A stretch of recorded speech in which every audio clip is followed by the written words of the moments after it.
9 chapter तक ख़त्म हो गए थे। इसके बाद 10वां चैप्टर हमारे सिलेबस में नहीं है और 11वें चैप्टर में कोई ऑब्जेक्टिव बनेगा नहीं, क्योंकि वो रचना वाला चैप्टर है, वहाँ से एक क्वेश्चन रचना करने के लिए आएगा। 12वें चैप्टर के क्वेश्चंस हैं, यहाँ से स्टार्ट हो रहे हैं। तो देखिए, पहला क्वेश्चन है त्रिज्या आर के एक वृत्त के त्रिज्या आर के एक वृत्त के कोण थीटा वाले, आर त्रिज्या का एक वृत्त है जिसका कोण क्या है, थीटा वाले त्रिज्या खंड के संगत चाप की लंबाई है। तो ये सीधा सीधा क्वेश्चन है, ये फॉर्मूला पूछा है इसमें। तो देखो फॉर्मूला होता है थीटा बटे 360 इंटू 2πr। संगत चाप की लंबाई पूछा है तो 2πr आएगा। अब थीटा बटे 180 इंटू 2πr ये तो हो नहीं सकता, क्योंकि 180 है, यहाँ पे 360 होना चाहिए था। दूसरा थीटा बटे 360 है, लेकिन यहाँ πr² है, ये क्षेत्रफल का है, त्रिज्या खंड के क्षेत्रफल का, लेकिन चाप की लंबाई पूछा तो यहाँ 2πr होना चाहिए था, तो ये नहीं है। तीसरा थीटा बटे 360 है इंटू 2πr, ठीक है। तो और चौथा है आपका थीटा बटे 720 इंटू 2πr²। तो अब देखो ये 2πr² वाला भी नहीं है। कौन सा है हमारा संगत चाप की लंबाई, थीटा बटे 360 इंटू 2πr। सी इसका आंसर ठीक है। अब आ जाओ अगले नेक्स्ट क्वेश्चन पे। एक घड़ी की मिनट की सुई की लंबाई 14 सेंटीमीटर है। अब देखो घड़ी देखी होगी तुमने, वो वृत्त का काम करती है घड़ी, और उसमें जो सुई है वो त्रिज्या का काम करेगी। 14 सेंटीमीटर इसकी त्रिज्या हो गई। 1 मिनट में सुई द्वारा रचित क्षेत्रफल। तो देखो एक मिनट में जो मिनट वाली सुई है वो कितने का कोण बनाती है, 6 अंश का कोण बनाती है, 6 डिग्री का, ठीक है। तो 1 मिनट में ही पूछा है उसने। तो क्वेश्चन हमारा फॉर्मूला क्या होता है, त्रिज्या खंड का क्षेत्रफल थीटा बटे 360 इंटू πr²। यहाँ पे इस क्वेश्चन को करेंगे थीटा बटे 360 इंटू πr²।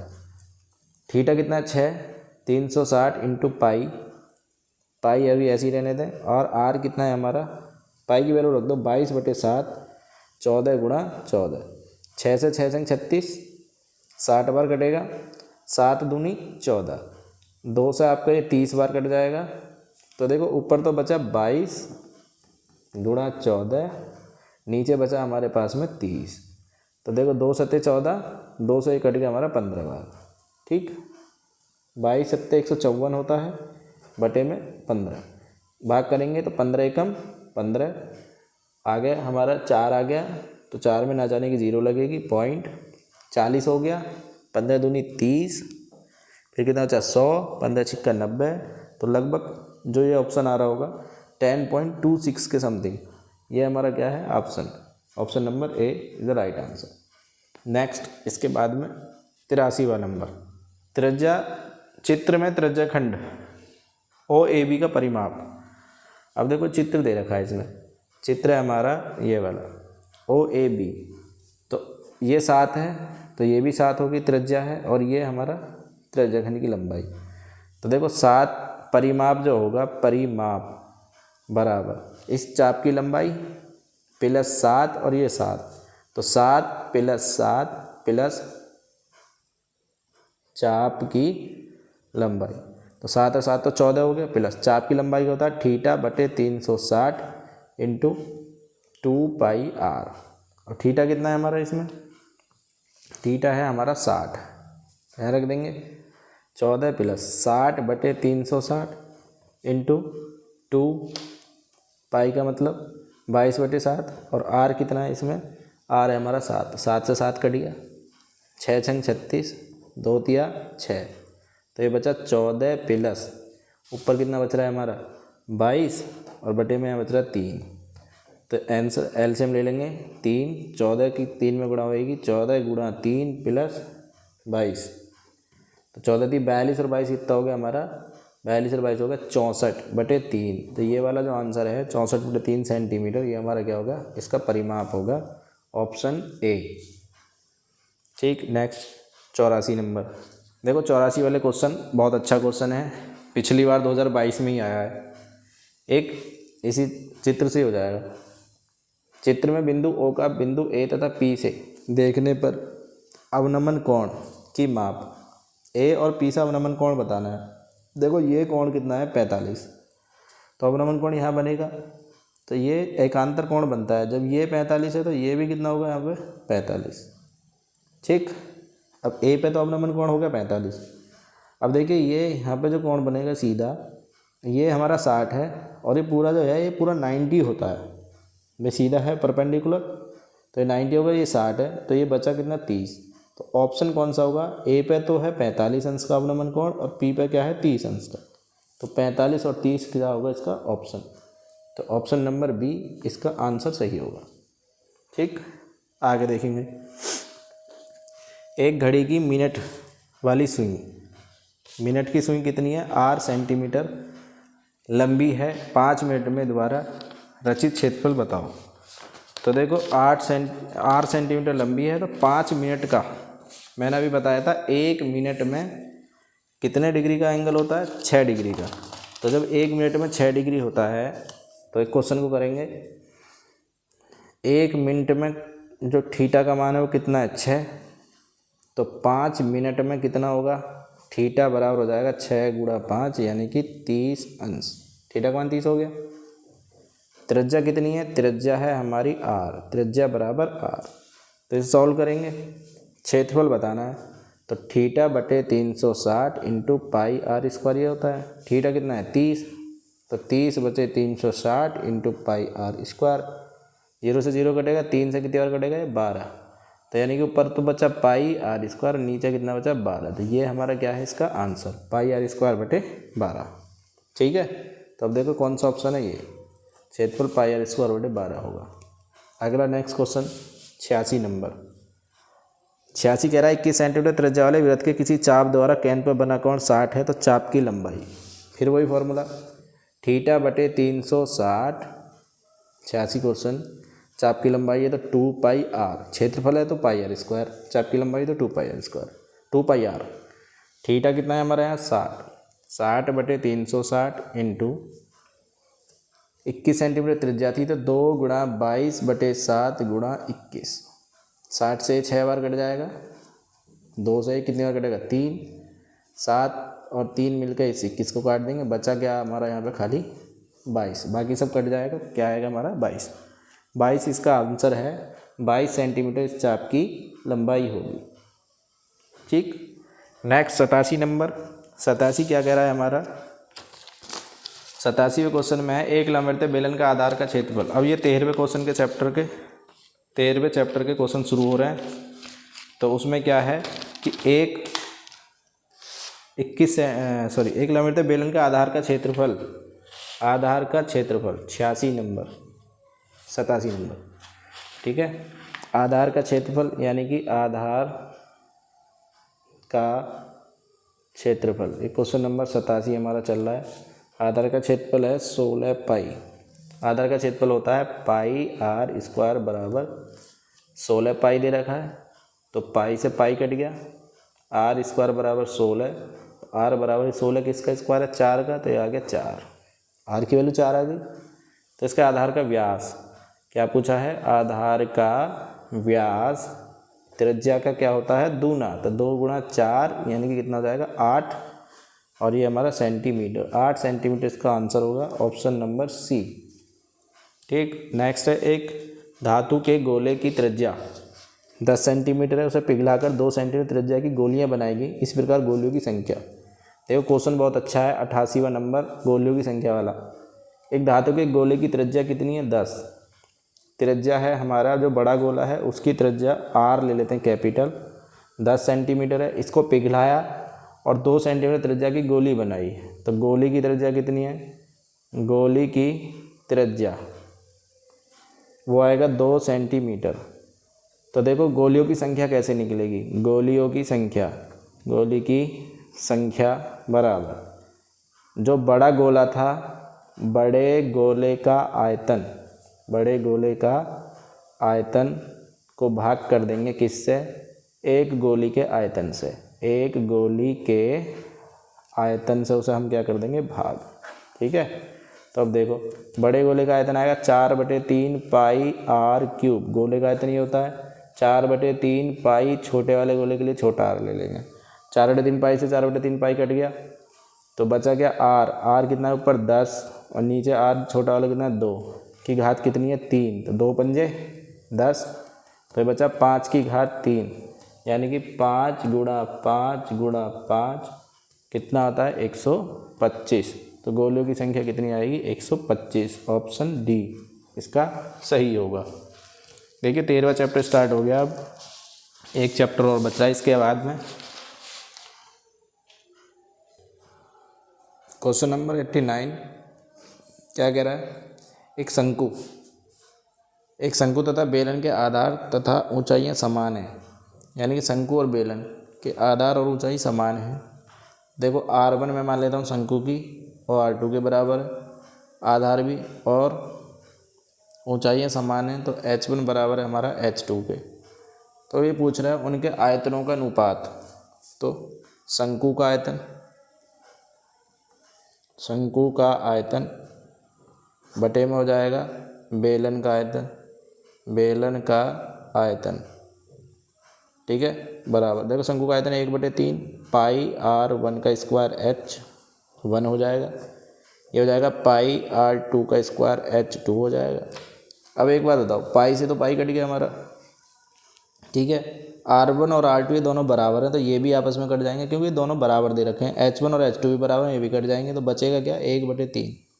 तो ये आ गया 1:3, ये हमारा क्या है आंसर है, ठीक है। इसके बाद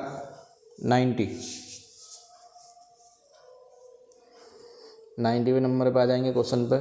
तो 90 क्या कह रहा है, 7 सेंटीमीटर त्रिज्या वाले बड़े से बड़ा गोला काट कर निकाल लिया गया, गोले का आयतन बताओ। देखो घन है, तो जब घन से गोला काटेंगे तो बड़े से बड़ा गोला इसकी जो ये भुजा होगी इसके व्यास का बनेगा, ठीक है। तो यानी कि गोले का व्यास बराबर हो जाएगा 7 सेंटीमीटर। तो त्रिज्या कितनी हो जाएगी 7/2 सेंटीमीटर। पूछ क्या रहा है, ये पूछ रहा है गोले का आयतन। तो गोले का आयतन फॉर्मूला लगा दो, गोले का आयतन बराबर 4/3 पाई R³ होता है। 4/3 पाई की वैल्यू 22/7, R कितना है 7/2 और 7/2। अब देखो 2 दूनी 4 कट जाएगा, 2 से कितने बार कट जाएगा 11 बार, 7 से 7 कट गया, तो बचा क्या हमारे पास 11 और ये 49 बचा, नीचे 3, तो 11 गुणा 49/3, यही तो बचा। अब देखो 11 की 49 में गुणा कर लो, 11 नहीं 99 हासिल करना हो, 11 चौक 44 और 9 कितना हो गया हमारा, ये 44 और 9 हो गया 53/3, भाग कर लेंगे,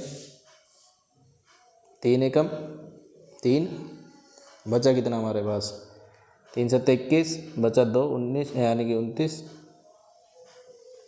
तो 3 नाम 27, देखो 179 आ गया, बचा कितना 2, तो 3 पंजे 15, 3 6 18, लगभग 6 के समथिंग आएगा।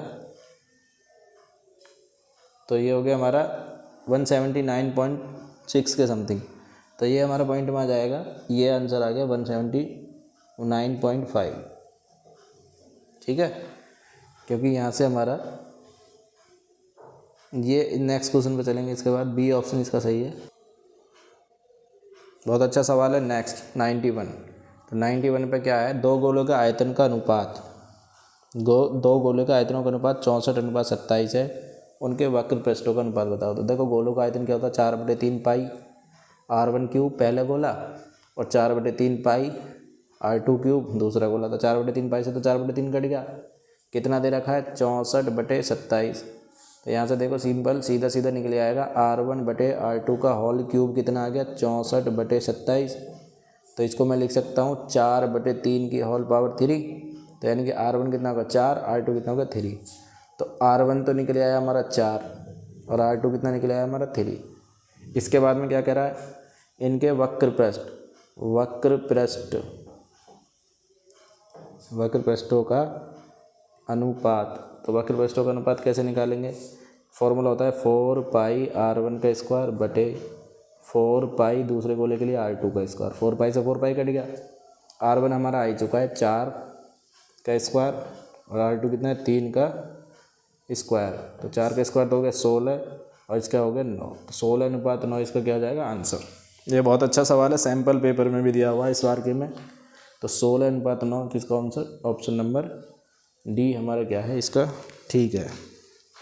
92 देखो 13वां चैप्टर भी ख़त्म हो चुका है, लास्ट चैप्टर बचा हुआ है। 92 एक बारंबारता बंटन के लिए माध्य माध्यिका बहुलक के बीच में संबंध होता है। तो देखो माध्य माध्यिका बहुलक ये तुम्हें थोड़ा उलझाने वाला देगा। सीधा सीधा एक फॉर्मूला याद रखना है कि 3 माध्यक यानी कि 3 मीडियन बराबर बहुलक और प्लस में 2 माध्य, ये हमारा संबंध होता है इसके अंदर। 3 माध्यक बराबर बहुलक प्लस 2 माध्य यानी कि 3 मीडियन बराबर मॉड प्लस 2 मीन। अब यहाँ से ये कोई सा भी पूछ सकता है, जैसे अब इसमें सारे किस्म पूछा बहुलक में, तो देखो बहुलक निकाल लो यहाँ से। तो बहुलक बराबर 3 माध्य तो ऐसे रहेगा, 3 माध्य में से 2 माध्य उधर जाके घट जाएगा, 3 माध्यक में से 2 माध्य उधर जाके घट गया। तो ये हमारा कौन सा ऑप्शन है वो देख लेंगे हम। तो हमें क्या रहता है कि हम प्लस वाले पे जाते हैं, लेकिन प्लस को ध्यान रखना, प्लस जो है बहुलक के साथ प्लस होगा और माध्य के इधर अकेला होगा। तो अब पूछ क्या रहा है बहुलक, तो प्लस वाले को हम लगा देते हैं। जैसे प्लस कौन सा था हमारा, ये बहुलक बराबर 3 माध्यिका प्लस 2 माध्य, ये लगा देते हैं, ये गलत है। तो कौन सा ऑप्शन है, ऑप्शन नंबर सी, बहुलक बराबर 3 माध्यिका माइनस 2 माध्य। तो ऑप्शन सी इसका ठीक हो जाएगा। इसके बाद आ जाओ 93 पे। n प्रेक्षणों का माध्य x बार है, यदि प्रत्येक प्रेक्षण को a से बढ़ा दिया जाए, यानी कि जितने भी उसमें n प्रेक्षण थे सभी में a जोड़ दिया, तो a से बढ़ा दिया जाए तो नया माध्य होगा। तो देखो नया माध्य जो होगा, ये सिंपल क्वेश्चन है। तो जितना हम जोड़ रहे हैं सभी में, सभी माध्यों में, यानी सभी प्रेक्षण में a जुड़ रहा है, और जब सब में a जुड़ रहा है तो उसका जो माध्य होगा उसमें भी a जुड़ जाएगा। तो ऑप्शन कौन सा हो जाएगा हमारा, ए ऑप्शन थर्टिकल है, x बार प्लस a हो जाएगा, क्योंकि सभी में a जुड़ा हुआ है। 91 क्वेश्चन, 1 से 10 तक की धनात्मक सम संख्याओं का समांतर माध्य। सिंपल है, 1 से 10 तक की 10 संख्या लिखो, 2 4 6 8 10, तो इनके बीच में जो आ रहा होगा वही हमारा माध्य है। सम संख्या का समांतर माध्य क्या होगा, 6, और ये ऑप्शन है इसलिए हम 6 इसको सीधा लगा देंगे। बाकी अगर क्वेश्चन के करने का तरीका क्या है, इन सबको जोड़ो 10, और देखो 6 4 10 हो गए, 8 तो 10 हो गए, और 10 ये हो गया 30 हो गए। तो 30 सब जुड़ के कितना आएगा 30, और कितने नंबर है 1 2 3 4 5, 5 से डिवाइड करेंगे तो 5 6 30। तो अब भी क्या आ रहा है हमारा 6। ये फॉर्मूले से है कि सभी का योग बटे संख्या, यानी कि कितने संख्या है हमारे पास, तो ये हमारा 6 आ गया। अब नेक्स्ट देखो 3 4 6 तथा x का समांतर माध्य 5 है, तो x का मान बताओ। सिंपल क्वेश्चन है, पूछ सकता है यहाँ से भी। क्या पूछा है, 3 4 और 6 देखो, तो देखो समांतर माध्य का फॉर्मूला 3 + 4 + 6, और चौथा क्या है x, बटे में जितने संख्या 1 2 3 4 संख्या तो 4 से भाग, बराबर माध्य, माध्य कितना दे रखा 5, तो 5 चौक 20 की गुणा हो जाएगी इसकी 4 की, 4 3 7 और 6 कितना हो गया 13, प्लस x बराबर 5 चौक 20। x हमें निकालना था, तो 13 उधर जाके घट जाएगा, 20 - 13 बराबर कितना आ गया 7। तो x का मान क्या है 7, सी इसका क्या है हमारा आंसर है। अगला देखो 96, किसी बारंबारता बंटन का माध्य है, क्या दे रखा 96 में, माध्य है हमारा 20.5, और माध्यिका यानी कि माध्यक या माध्यिका एक ही बात है 20। क्या पूछा बहुलक, तो बहुलक का अभी हमने एक फॉर्मूला पीछे करा था इस ऑप्शन में कि बहुलक बराबर होता है, बहुलक बराबर 3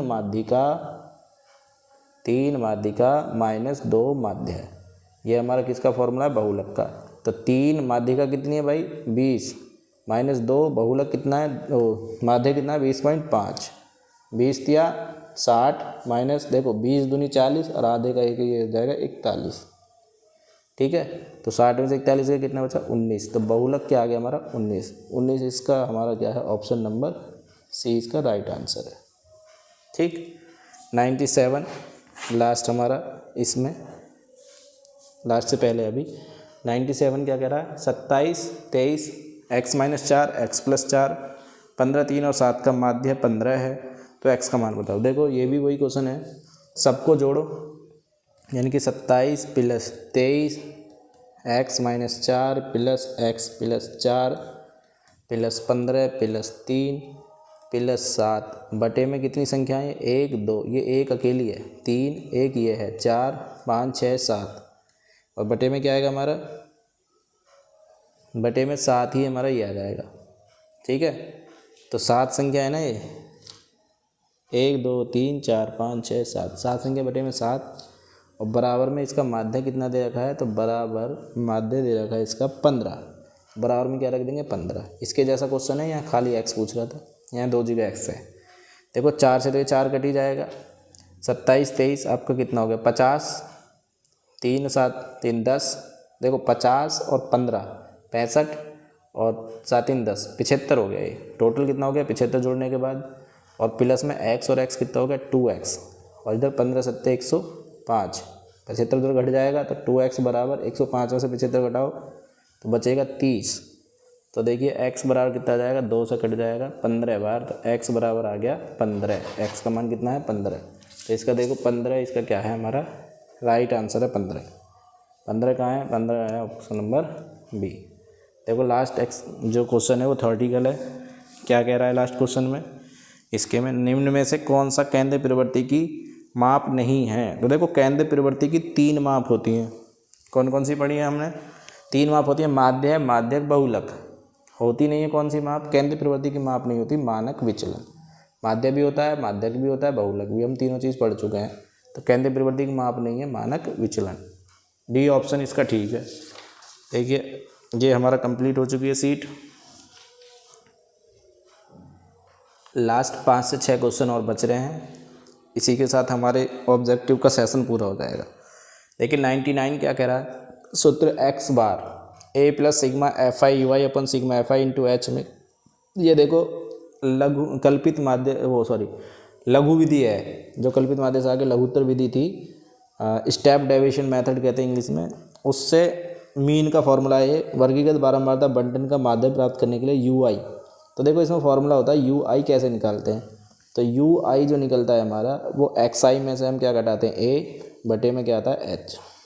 ए क्या है, कल्पित माध्य है, एच हमारा क्लास इंटरवल है, और एक्स आई क्या है हमारा मध्य मान जो था हमारा एक्स, तो एक्स आई माइनस ए बटे एच। तो ऐसा कौन सा ऑप्शन है, तो ये ऑप्शन नंबर सी इसका हमारा राइट आंसर है।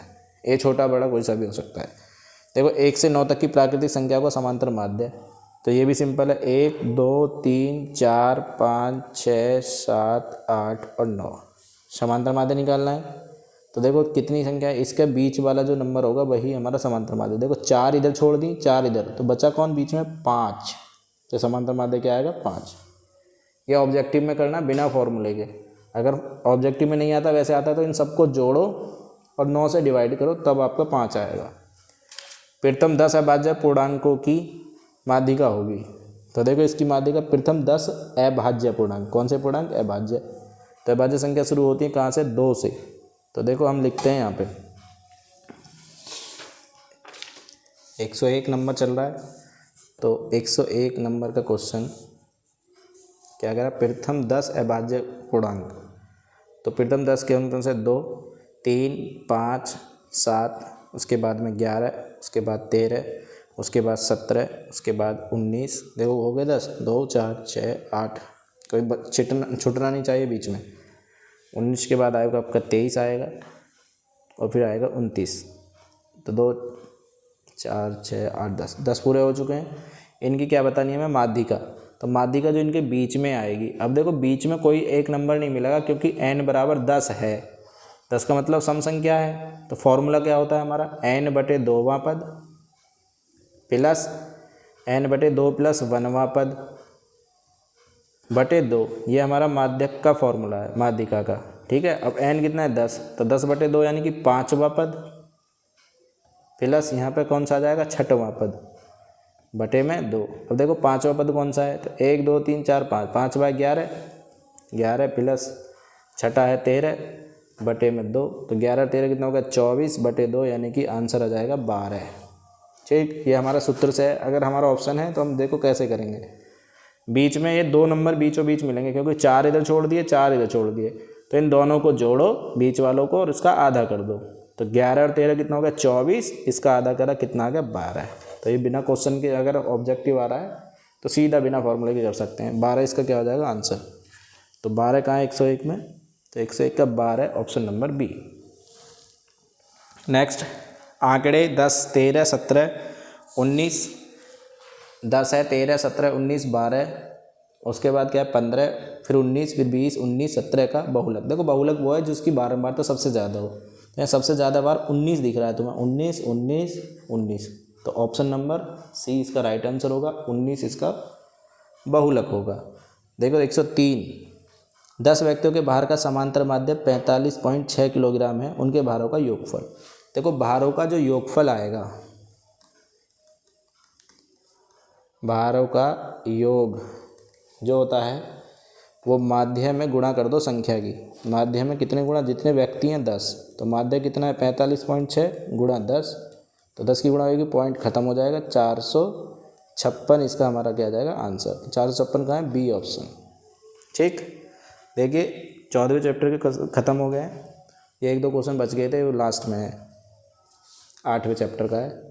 तो वो 1052 मैं पहले भी कल बता चुका हूँ इस वीडियो में, पिछली में।